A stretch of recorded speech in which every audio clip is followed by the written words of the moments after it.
Hello and welcome. We are going to visit today a site in Karnataka called Shravanbalgol. The site is famous or known in Jain pilgrimage for holy statue of Bhagwan Mahavira, that is Gomteshwara. So today we are going to visit the site. It's very near to Hassan, or it is very easily accessible from the Bangalore.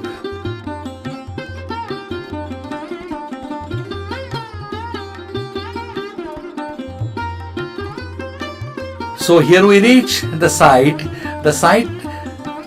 There are two hills. One is called a Vindhyagiri and another is called Chandragiri. Now we are in the entrance of Gomteshwara and we are going to climb up the steps. Let's get going by the steps. So there are earlier smaller steps which will increase.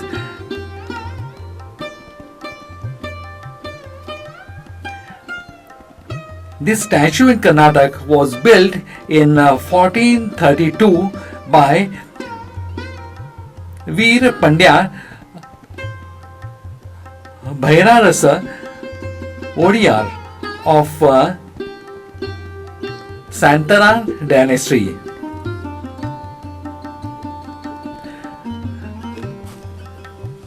Now from here we are seeing two hills. This hill which was in front of us was Chandragiri, which was started earlier than this hill, and this hill was next to that. Even the Chandragiri has got lot of giant monuments and one must visit that also. Now further we are climbing steps here. We are halfway. We have already seen the Chandragiri and you will find there a monument of Bharata, who happened to be a younger brother of Bahubali.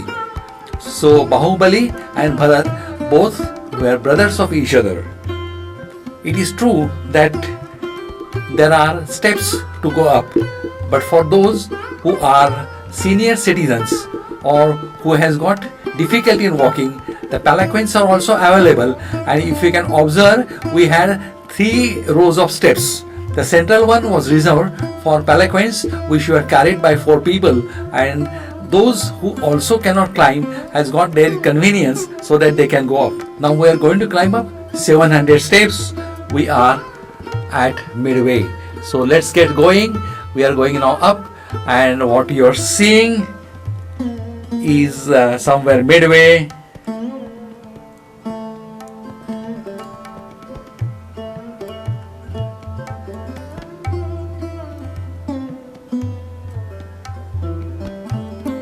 Now here we are seeing a structure or a temple-like structure which is also called a basadi, and it is devoted to Odogel. So Odogel basadi is what we are seeing here right now. It is one of the largest basadi on Vindhyagiri hill. This temple derives its name from Odega, meaning a soapstone. So this is the name it derives from the stone. Soapstone is what makes it, and the basadi is called as Odogel basadi. Now you will have to cross through this Odogel basadi, and you are going now up the hill.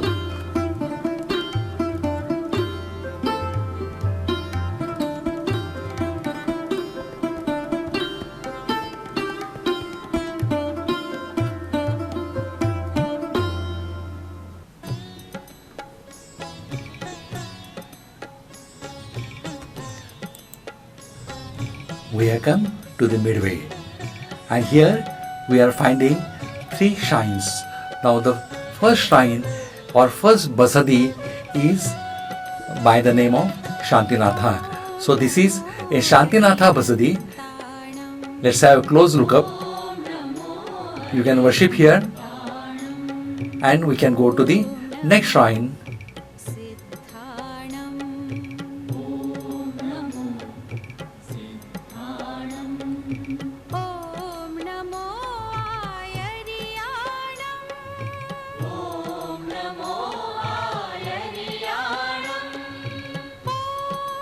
Now this shrine is devoted to Adinatha. So after you have to worship here, after offering your rituals, then you can move next. And now there is one more shrine here. This is Trikota, means 3 shrines, and this is of the Neminatha. So 3 Bhagwans you will find here. After worshipping them, you can move ahead, and as you are finding 3 Tirthankaras here, once you go up, you will find all the 24 Tirthankaras. Now how to identify them? I will tell you when we will go there. Now this is a Deepastamba. Deepastamba is meant to lit the lamp. So in the evening time, there will be light here. So this is Deepastamba. From here what you are seeing is the surrounding hills. Now let's start climbing up further. Now the steps are steeper, and once we come here, we are enclosing. Now these are the beautiful temples. The pillars are decorated. You can see Gaja Torana. That means the Toran above the door, there are elephants. Now we are inside. We are going up the hill, slightly steeper. One way is to go up and another is to come down. So we are finding 2 ways. We are going slightly higher, and here we are entering another gate. You can see the Dwarapalas there. You can see decorated pillars here. So not only there are gates, but there are Dwarapalas also guarding the door, and they are seeing that only good people will go inside, number 1, and number 2, it will protect you from the bad evils. When you enter it, all the good evils will be with you. Now here we are seeing a crocodile. Crocodile is considered auspicious. It is also a vehicle for the Tirthankaras. So let's move ahead. Now here again we are finding 2 Dwarapalas, then a big door, and there is also a Toran above the door. We are entering inside, and here we enter a hilltop from where we can see all these temples, all the shrines, and in this, behind the statue of Bahubali, there are small statues of all the 24 Tirthankaras. Now how to identify Tirthankaras, I told you, is from the vehicles or from the accompanying there.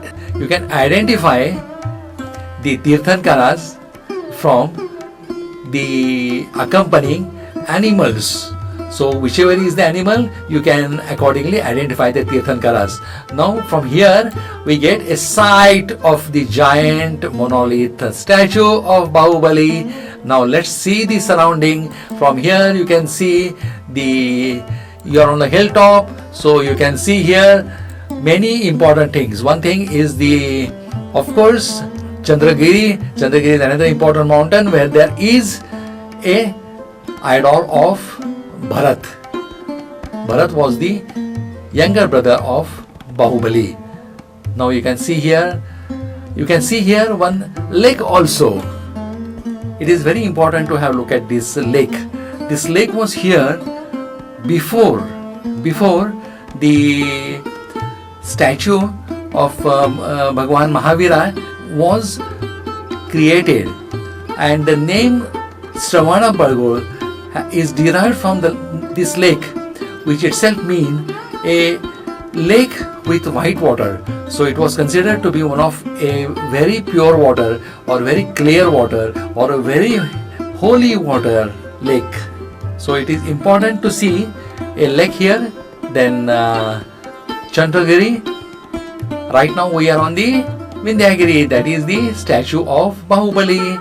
Now from here you are seeing all surroundings. Now you have come to the top. Here I told you are the Tirthankaras. Their statues or their carvings are there along with their accompanying animals, so that you can identify them. And after seeing all this around, we are going to come to a main shrine, main place. Now these are again Dwarapalas, which are on the adjacent to the doors, and they are representing that you are coming to right place. Then they will see to that no bad evils will go with you. And here we come to a big statue. Just imagine the height. People are at the bottom. Then this is a real big statue. Now we are going to see it in more detail. Those who love iconography, I think it is very important for them to observe each and everything which I will be telling now.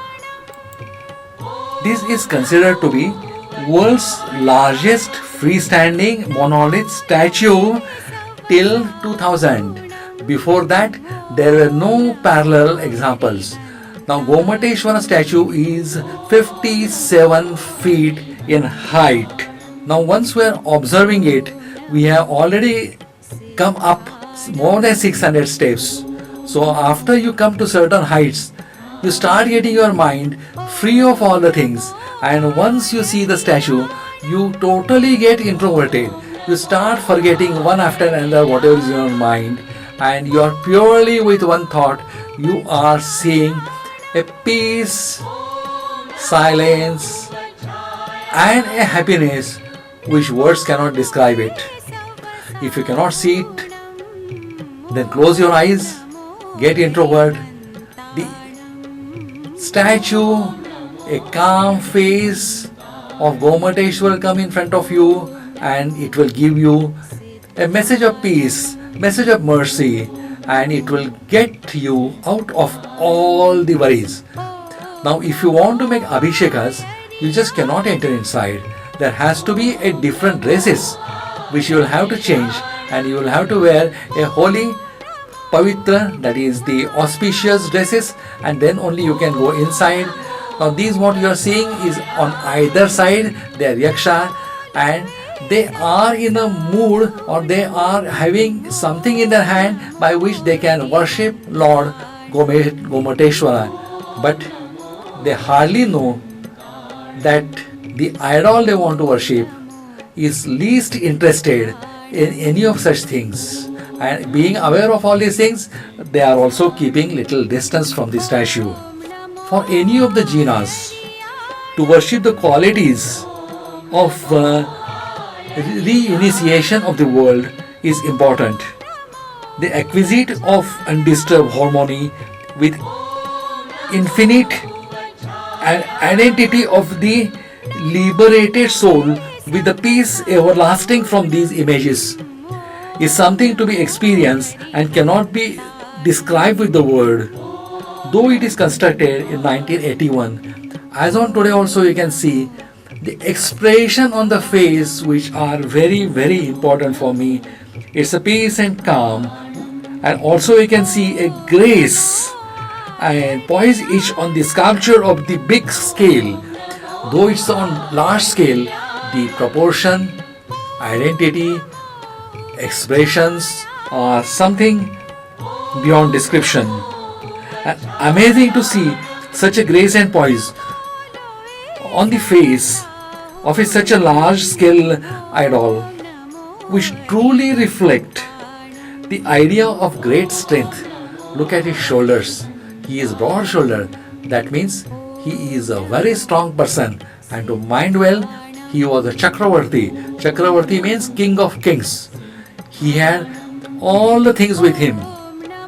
He had kingdom, he had power, he was one of the strongest man. But when he thought he wanted to go to eternal happiness, he turned towards Jainism. Though the image is of 57 feet height, you can imagine it from the distance that it is very heighted. In spite of that, you will appreciate the meditation posture of Bahubali.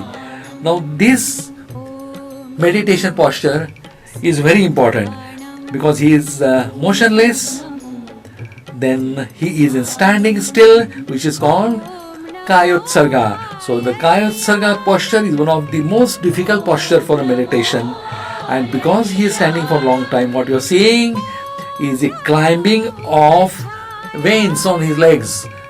Then you can see on all around his legs there are veins which are climbing. He is in a Nagna position. What does it indicate? Nothing of the world he is carrying with him. He is not interested in anything from the world. He is devoid of clothes, which indicates not even that interest he has in the world.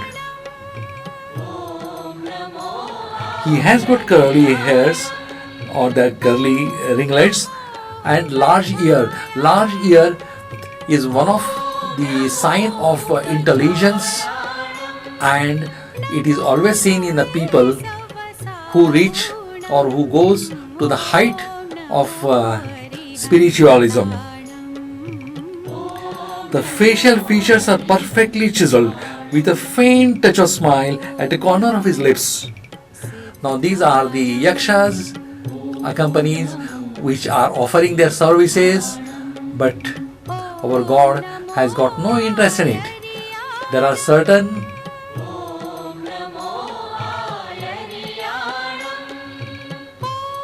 writings are shown there. They are possibly in the ancient language. The yakshas are on either side. Now you can see the eyes are half open, then slightly raised nose, curly hair. All these things are indicating his detachment from the world, and more of the convincing was he was not wearing the clothes. So that means he is away from all the things in the world. The most interesting thing which I found is the nicely chiseled, faint smile, half open eyes, which again indicate that he is going away from the all attachments of the world, and the eyes are slightly inclined towards the nose. And all that thing at the corner of lip indicate that there is absolute quietness and peace inside. So how beautifully a sculpture has chiseled the internal beauties we must appreciate. It is also important to know there are 2 auspicious days. The auspicious days follows every 12 years, and on that day there is a big crowd here, and they do Mastakabhishek. Now Mastakabhishek was last done in 2018, and it will be again done in 2030. During this period, the Lord, that is the Bahubali, is specially treated. First it was laid with or it was pasted with sandalwood, then vermilion, turmeric, milk, saffron, sugarcane juice and curd. The ceremony goes on over 9 days. Now after that, again there is Mastak big shake by the Kalashas. Now what are the Kalashas? They are the auspicious pots which contain holy water. Now the holy water is poured on the head from the top. There is one interesting story.